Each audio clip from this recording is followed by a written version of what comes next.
and Craig Smoak.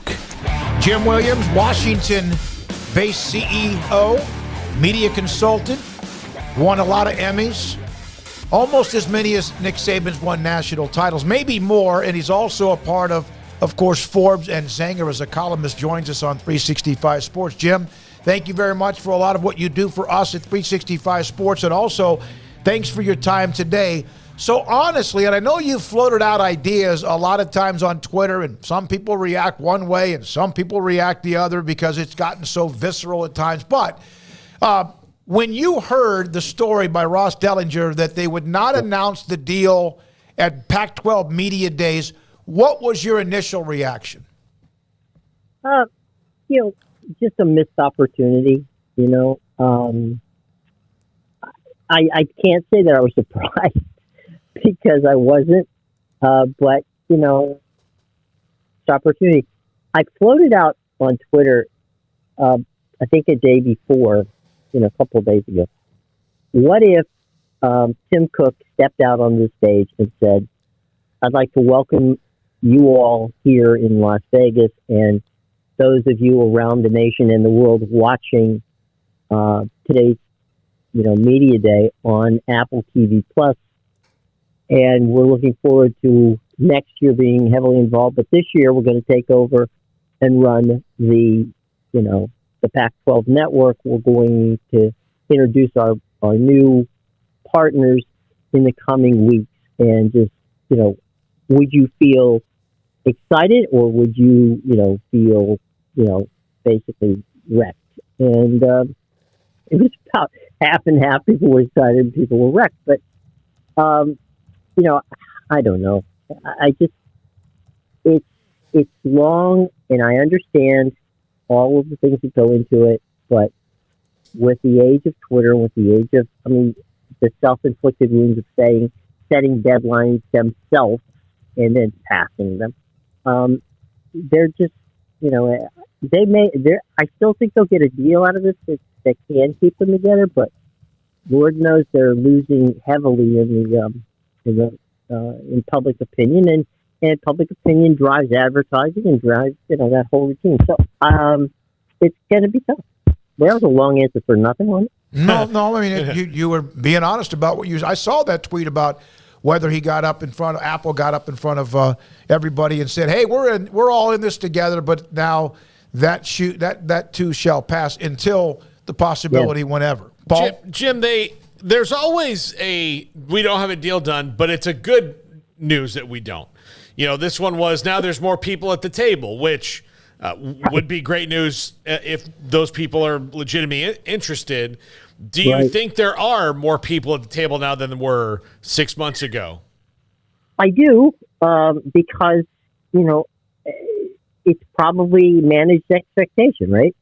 If you can get something that was, high priced a few months ago, but now is a lot less, then if I'm CBS, and I was thinking about it, but, didn't really, want to, bite off, more than we already invested in the Big Ten. Could I, do something for prime time? I might go back and take a look at it. Certainly, we found out recently that the CW, Ion, they were at the table at one point in time, and maybe they're back. I don't see necessarily that NBC would be back. I don't think ESPN ever left. But I can see where it is certainly possible that that they're back. Talking's easy. It's deciding on what you're going to do that's hard. Jim, when it comes to that CW deal in particular, what do you think the likelihood is, or maybe the hopes are for the CW to, have a doubleheader of sorts? I'm sure you've seen the talk about, ACC during the day, the Pac-12 at night, and a kind of a two-part question here. Just your thoughts on that in general, the whole idea of that, but also when it comes to that late night window, why does it specifically have to be, and this might be foolish, but specifically does it have to be 9 Mountain Time? Like, why does it have to be a certain time to be considered that late night window, if you will? Could that not be an hour earlier, and then BYU could fill a late night window, so to speak, or does it have to be 9 Mountain or beyond or whatever? I don't think so. I just think that they want it's been programmed in there for a long time. It doesn't mean that you could have after dark. 9 Mountain Time. 9 Mountain Time is 10 p.m. I'm sorry, it's 7. It's 6. I'm sorry, screwed up. I'm screwed up. But, okay, 7 Seven Eastern. 7 Eastern. Yeah. Time, no, wait, no. 9 Mountain Time would be 11 p.m. Oh, that's right. I'm going backwards. Yeah, you're right. Yeah. Wrong way. So, to your point, Craig, my math being totally aside today, it doesn't have to be. It can be 9 o'clock. It could be 9:30. It could be 10 o'clock. It doesn't matter because you're still going to be close to midnight, getting the thing over anyway. So yeah. Go ahead. No, I was just going to say. So to the first part of your question, the CW aspect to it. You guys got a guy, Sam Bradshaw, who, should be put at a network somewhere and hired and just keep him there, okay? Who breaks all this stuff down. And he talks about all the windows and all that routine. Okay. I find it hard to believe that I'm sitting there arguing, with ESPN to get me on your air when I'm going to be the 4th or 5th pick every week. And I could be the number 1 pick at the CW. Yes, ESPN will pay me money, but are we worried about money, which you can get for the streamer, or are we worried about exposure? What are we worried about? Because ESPN's not going to pay you a lot of money for whatever they're going to give you. They've already said that, and I don't see they're coming up. So I don't necessarily see that the CW doubleheader would be a bad idea. I think it'd be a good idea. Jim, you hear about Apple. You've mentioned them. You hear about linear. Pac-12 administrators have brought that up, that they want that to be a part of it. In the end, if today I put you on the spot, which is completely unfair because I don't know if anyone knows, but in the end, who will be, in your opinion? And if you're wrong, don't worry about it because we all been wrong. Whoever's even been saying it. Yeah, I've been wrong 3 or 4 times a day. It's a hard deal, but who do you think will be, let's say, 1A and 1B linear partners with the Pac-12 if they have 1A or 1B? I'm going to go out on a limb here and say either Apple and Fox or Apple and CBS. CBS, you said? Yeah. Okay. Because they can do a prime time game in the east. If you're looking if you're looking way outside the box, I'm with Craig in doing the CW deal because then I get to I have a much better chance of getting more windows in the exposure. And I know people were on me about the CW, and I think I did a tongue-in-cheek answer saying that if you can't find the CW, perhaps you shouldn't operate heavy machinery, which didn't get a lot of laughs from people. But I thought, come on, it's a network, all right? You can find it and go for it. But honestly, I heard Pat Craig, he was on with you guys earlier in the week, I think. I wouldn't disagree with anything Pat said.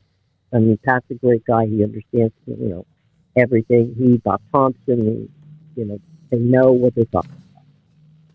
There's a slight difference between Bob and Patrick and I in that if I were the Pac, I would just embrace the streaming aspect of it and say, look, this is where we're going. This is how we're going to do it, and let's just dive. Because any thing other than what we just talked about with Craig talking about the CW aspect. I'm never going to be top choice in any of those windows that they're offering. So if you're going to be fourth or fifth choice, what exactly does that get you? Yeah, that's a great point, Jim. And that, look, you've got to get where you can. And we talked about the CW months ago before the ACC even did this deal, and it was probably in the ACC's mind as they were still trying to deal with the fallout from Bally Sports and all of that. Do you think some of these other players might be Ion back in it and Scripps? I know just from knowing some people that work for Scripps, they are in a major consolidation when it comes to the workforce and the news rooms right now. So it wouldn't make sense for them to spend out like this unless that's why they're doing it. Yeah, I mean, I look, the CW and Ion, back when Smokey and I started in this business, and I did a thing to Branda the other day when people were ragging on Raycom for getting, involved with this package that the CW's got. I mean, look, if it wasn't for Raycom, there wouldn't be an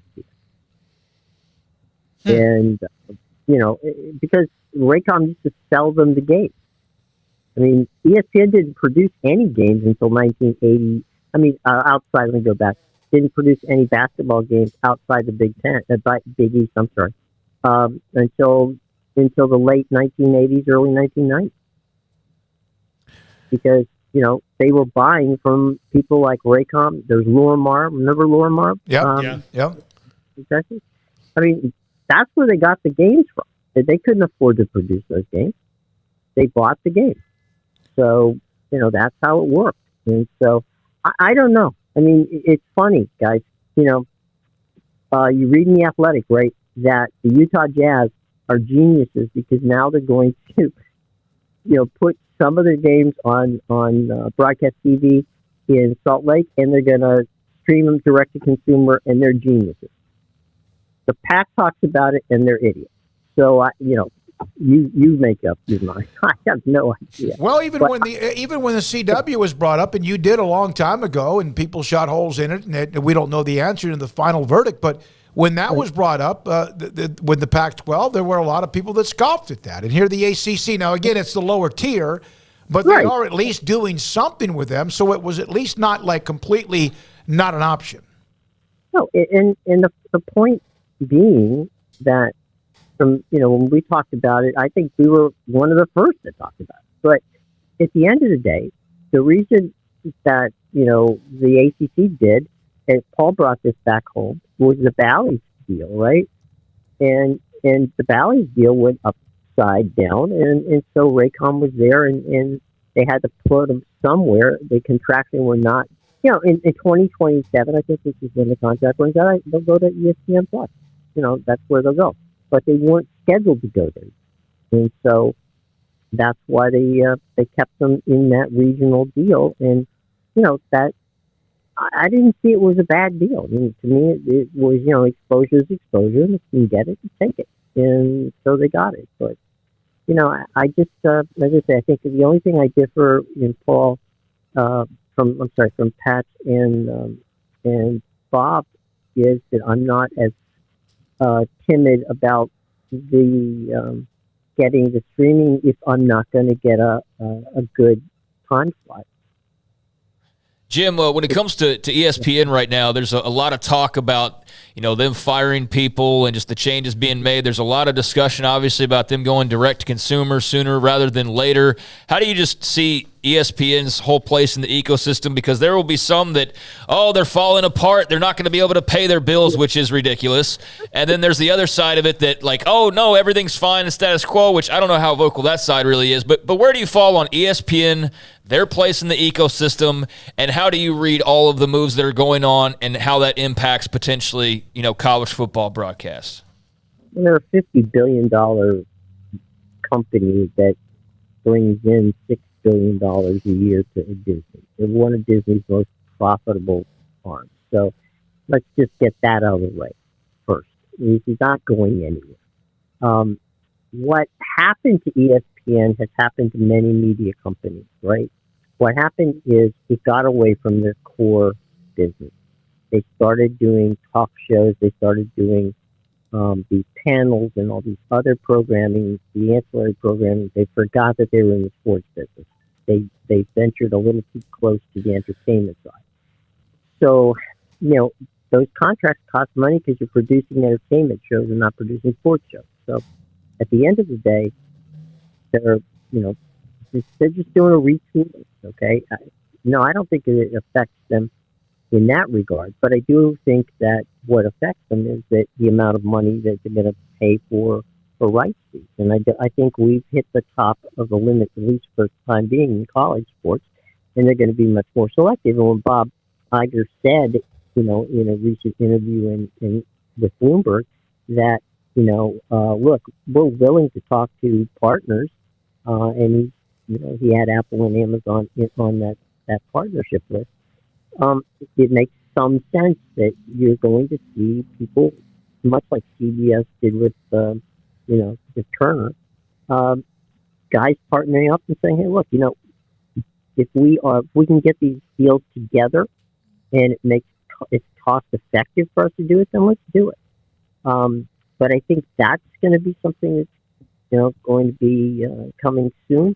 I know that you got Astros and Rangers fans in your area who are going to wonder what's going to happen with Dallas. Does Major League Baseball take them back over like they did with the Padres, and now this week they're going to do it with the Diamondbacks as well. If you're an NBA and a NHL fan, there's a lot of that content that's out there.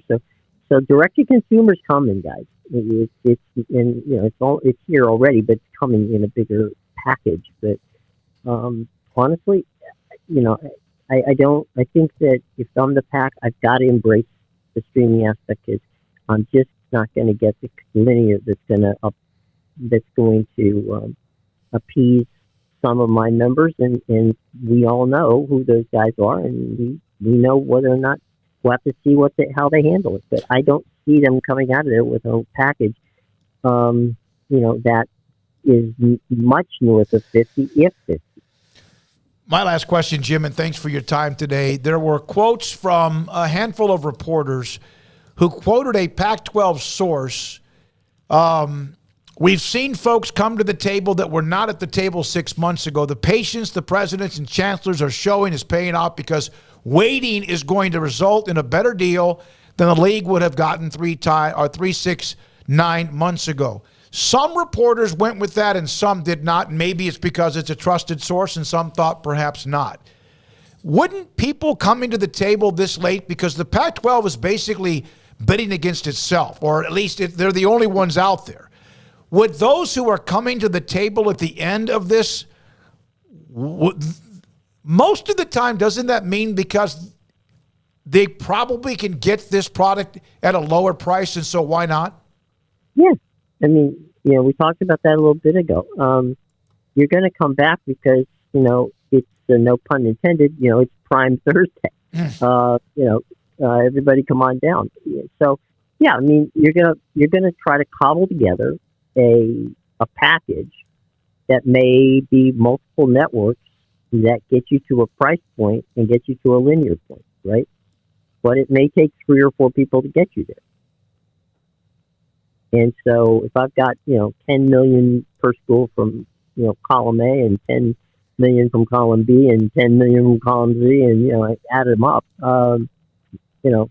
that might be how it ends up being. Maybe it's a, patchwork of 2 or 3 different people. But, it's not because they're in a point of strength. Otherwise, that there's a lot of stuff in those things that you read, and trust it or not, it doesn't square with business. Jim, as always, thanks for your time. Appreciate it. Obviously, on Twitter, you want to follow Jim Williams. He also does a lot of help, a lot of work in promoting what we do, whether he's on the show or not. We always appreciate you, sir, and thanks for your time. Hey, enjoy. I hope you guys are going to have a chance to sit down and watch the Open this weekend. Oh, yeah. And, some good stuff going on. So, tomorrow, Yeah, overnight, 1 o'clock in the morning, the Open Championship coverage. I think some of the big dogs start teeing off around 4:45 or so a.m. And then sometimes you wake up and the round is not over, but you may have missed a bunch of it. Thanks for your time. Jim Williams, Forbes columnist, Zanger, and many other places as well. When we come back, the